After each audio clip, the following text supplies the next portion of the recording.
Hello friend, success UPSC pointer में आपका स्वागत है। फ्रेंड्स, आज का जो लेक्चर होगा हमारा, इसके पहले मैंने सिख धर्म को समझाया था। फ्रेंड्स, मैं इस लेक्चर में आपको बताऊंगा मराठा राज्य और उसके संघ, यानी इसमें मराठाओं से रिलेटेड सारे जितने भी पीवाईक्यूज होंगे सभी को सॉल्व करेंगे। तो फ्रेंड्स, इसमें सबसे पहला क्वेश्चन इसमें यह है, मराठों के उत्कर्ष का निम्न में से कौन सा कारण सही है। तो मराठों का जो उत्कर्ष का जो कारण था, धार्मिक चेतना, ये भी सही बात है। भौगोलिक सुरक्षा, ये भी सही बात है। राजनीतिक जागृति, ये भी ठीक है।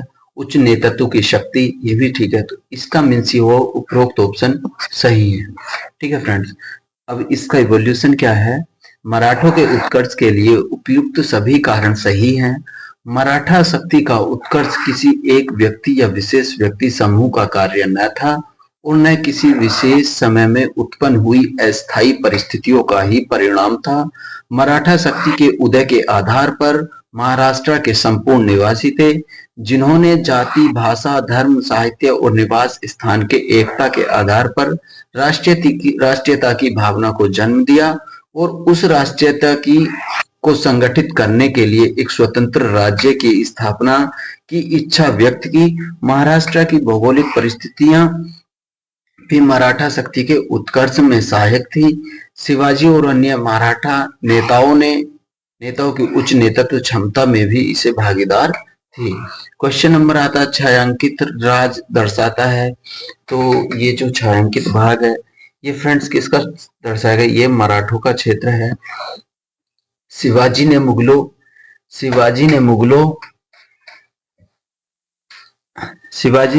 को किस युद्ध में हराया था। तो वो सलहर का युद्ध था। शिवाजी ने सन 1672 में सलहर के युद्ध में मुगलों को हराया था। शिवाजी का जन्म सन 1627 से 1630 में शिवनेर के दुर्ग में हुआ था। शिवाजी ने सन 1674 में राज्याभिषेक के बाद छत्रपति की उपाधि धारण की। 53 या 50 वर्ष की आयु में 1680 में शिवाजी की मृत्यु हो गई थी। शिवाजी का जन्म कब हुआ और तथा कब उन्होंने छत्रपति की उपाधि धारण की थी। डी था सन 1627 से सन 1674 तक। वह कौन सेनानायक था जिसे बीजापुर के सुल्तान ने सन 1659 में शिवाजी को दबाने के लिए भेजा था। तो फ्रेंड्स, वो था अफजल खां।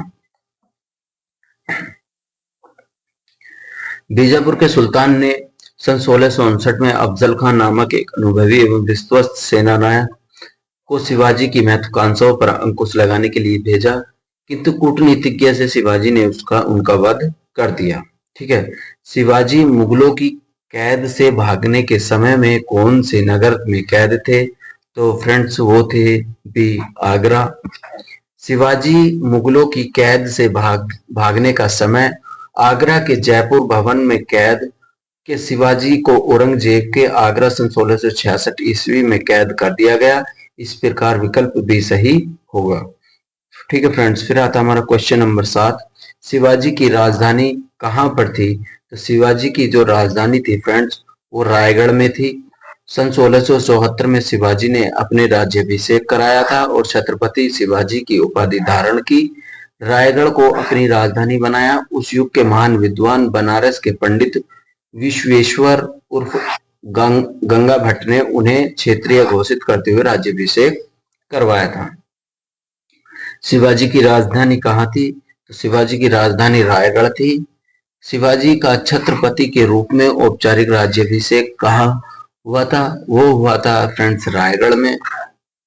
शिवाजी के गुरु का नाम क्या था। शिवाजी के गुरु का नाम रामदास था। शिवाजी के गुरु रामदास थे, समर्थ रामदास कहा जाता था। इन्होंने 12 वर्ष तक पूरे भारत का भ्रमण किया। इनकी महत्वपूर्ण रचना दास बोध आध्यात्मिक जीवन के साम्यवादी सिद्धांत का वर्णन मिलता है। शिवाजी एवं मराठा साम्राज्य के उत्थान में महाराष्ट्र के संतों का उल्लेखनीय योगदान रहा। छत्रपति शिवाजी से संबंधित उनकी निम्नलिखित घटनाओं को कालानुक्रम में व्यवस्थित कीजिए तथा नीचे दिए गए कोटों का सही उत्तर चयन कीजिए। तो फ्रेंड्स ये जो इसको सही तरीके से करेंगे तो हम इसका पहला चाकन के किले की विजय हुई थी, फिर मुगलों से मतभेद प्रारंभ हुआ था। तो इस प्रकार से जो निकल के आएगा, क्योंकि अब इसका देख रहे, चाकन किले की विजय 1648 में हुई, मुगलों से मतभेद 1657 में हुआ, अफजल खां का प्रकरण 1659 में हुआ, और सूरत पर आक्रमण जो हुआ था या लूटना हुआ था वो फ्रेंड्स 1664 में हुआ था। नेक्स्ट क्वेश्चन हमारा फ्रेंड्स, अष्टप्रधान नाम की मंत्री परिषद थी। तो अष्टप्रधान की जो थी वो मराठा प्रशासन में थी। शिवाजी ने राज्य प्रशासन के लिए केंद्रीय स्तर पर अष्टप्रधान की व्यवस्था थी, जिसके अंतर्गत 8 मंत्रियों को नियुक्त किया गया। इसमें पेशवा, आमंत्रीय मंत्री, सचिव, सुमंत, सेनापति, पंडितराव एवं न्यायाधीश शामिल थे।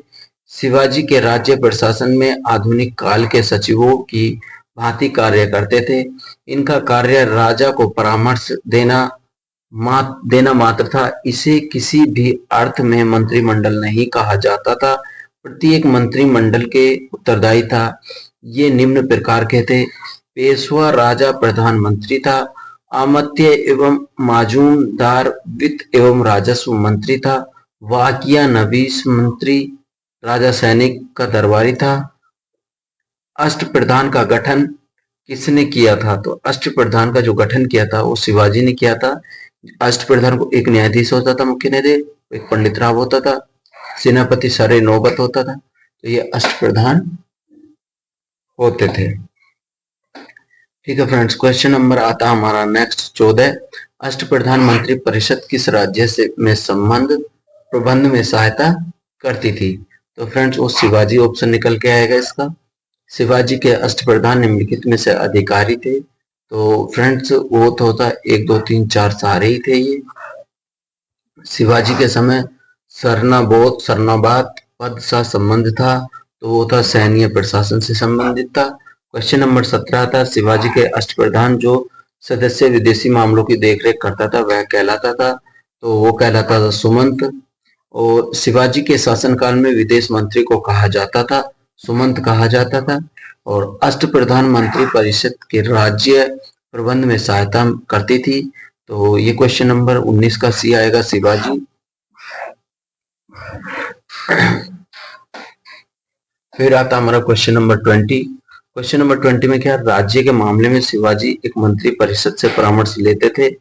और रीजन क्या है इसका, प्रत्येक मंत्री अपने विभाग का स्वतंत्र प्रभार रखता था। तो इसका आंसर निकल कर ए सही किंतु आर गलत है।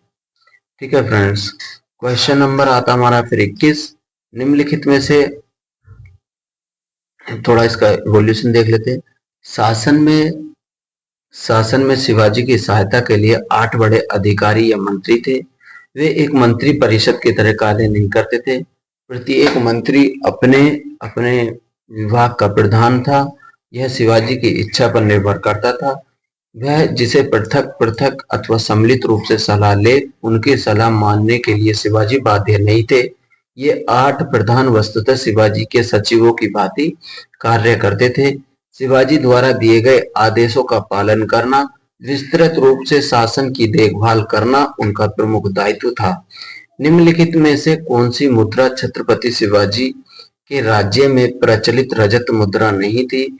तो यह आएगा डी, रूका। रूका जो तांबे की मुद्रा थी, जबकि रुपया और लारी एवं टाका छत्रपति शिवाजी राज्य में प्रचलित रजत मुद्राएं थी। संभाजी के बाद मराठा शासन को निम्नलिखित में से किसने सरल और कारगर बनाया था? तो फ्रेंड्स वो बनाया था बालाजी विश्वनाथ ने। संभाजी के बाद मराठा शासन को पेशवा बालाजी विश्वनाथ ने सरल एवं कारगर बनाया। मराठा छत्रपति शाहू जी ने पेशवा के पद पर नियुक्त किया।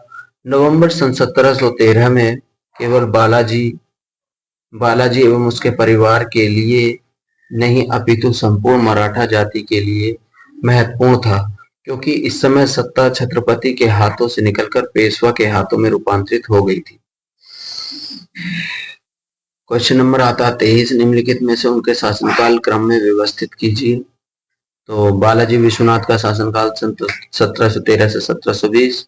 साहूजी बालाजी विश्वनाथ के बड़े पुत्र बाजीराव प्रथम पेशवा नियुक्त किया गया। बाजीराव का प्रथम कार्यकाल 1720 से 1740 तक था। बालाजी बाजीराव 1740 में बाजीराव की मृत्यु के पश्चात पेशवा बने और 1761 तक पेशवा रहे और माधवराव का शासनकाल 1761 से 1772 ईस्वी है। छत्रपति निम्नलिखित कालानुक्रम में रखें। संभाजी का जो टाइम पीरियड है वो 1680 से 1689 है। राजा राम का 1689 से 1700 है। शिवाजी 1700 से 1708 है। छत्रपति साहू जी 1708 से 1749 है, जो संभाजी के पुत्र थे। ठीक है फ्रेंड, क्वेश्चन नंबर आता 25। पहला है 1750 में मराठा साम्राज्य पेशवा की अध्यक्षता में एक परिसंघ बन गया था। रीजन साहू के उत्तराधिकार में पेशवा की इच्छा पर निर्भर थे। तो ये क्वेश्चन निकल के आएगा ए आर दोनों सही और आर ए की सही व्याख्या करता है। ठीक है फ्रेंड्स, क्वेश्चन नंबर अब आता हमारा 26। 26 क्या है? नीचे दिए गए दोनों कथनों में से अभिकथन और दूसरे का कारण कहा गया है, दोनों को बताना है। इनमें से अभिकथन ए है, मुगल साम्राज्य के पतन के बाद मराठा सबसे शक्तिशाली देशज शक्ति के रूप में उभरे। रीजन मराठा पहले शासक थे जिनके पास एकीकृत भारतीय राष्ट्रीय संकल्पना थी। तो इसका ऑप्शन निकल के आएगा क्योंकि आर गलत है। क्वेश्चन नंबर आता 27। किसके समय मराठा राजा नाचीज हो गया और पेशवा वास्तविक शासक कहलाया? तो ये आएगा बालाजी बाजीराव। औरंगजेब की मृत्यु के समय मराठा के नेतृत्व में किसके हाथों में था? तो ताराबाई के हाथों में था। राजाराम 1689 से 1700 तक साहू के प्रतिनिधित्व के रूप में मराठों का नेतृत्व करता रहा। राजाराम की मृत्यु के बाद उसकी विधवा पत्नी ताराबाई ने अपने 4 पुत्र को शिवाजी एवं द्वितीय के नाम से गद्दी पर बैठाया। मुगलों की स्वतंत्रता संघर्ष जारी रहा। औरंगजेब की मृत्यु के समय मराठा नेतृत्व में ताराबाई के हाथों में था। क्वेश्चन नंबर आता 29। निम्नांकित मराठा देवियों को 1700 से अगले मुगल साम्राज्य का संघर्ष नेतृत्व करती वह कौन थी? तो वो थी ताराबाई।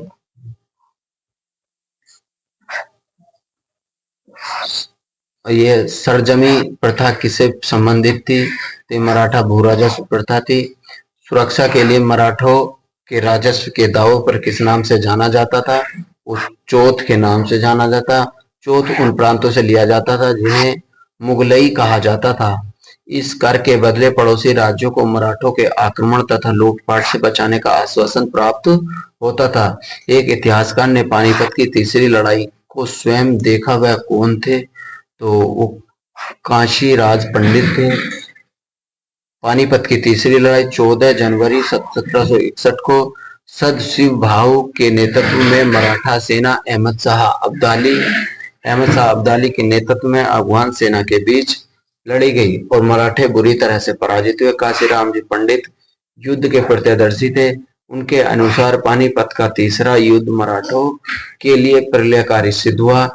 इसी युद्ध में मराठा की हार की सूचना बालाजी बाजीराव को एक व्यापारी द्वारा कूट संदेश के रूप में पहुंचाई गई।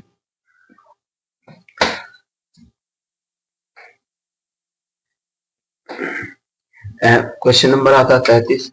अहमद शाह अब्दाली के भारत आक्रमण और पानीपत की तीसरी लड़ाई लड़ने के तत्कालीन कारण क्या थे?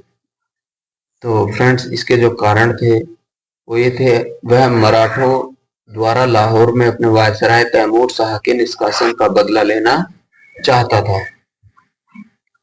अब आता फ्रेंड्स क्वेश्चन नंबर 34।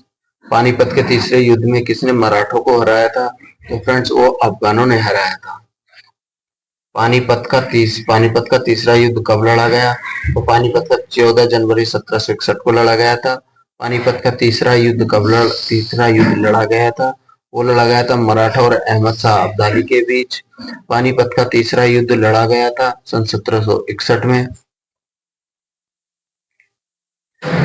निम्नलिखित में से कौन सा रूहेला सरदार अहमद शाह अब्दाली का विश्वास पात्र था?